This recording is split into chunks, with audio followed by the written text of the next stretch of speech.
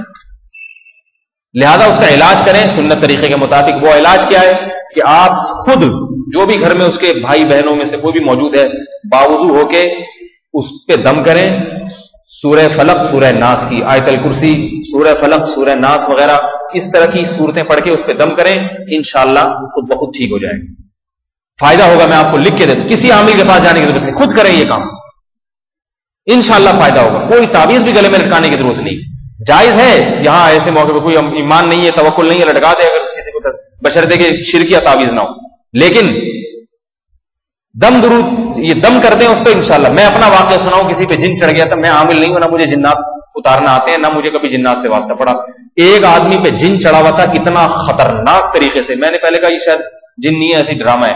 میں گیا تو مجھے جو پھونکے وونکے آتی تھی میں نے پڑھ کے پھونک دی. اس قرآن کا بہرحال اپنا ایک اثر ہوتا ہے.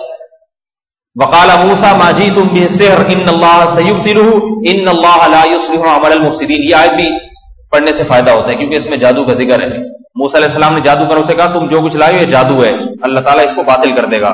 اللہ فساد کرنے والے کے عمل کو کبھی بھی یعنی کامیاب نہیں کرتے. تو یہ آیت بھی پڑھی میں نے, آیت الکرسی بھی, سورہ فلق, جو مجھے آتی تھی آیتیں پڑھ لی, ٹھیک ہو گیا.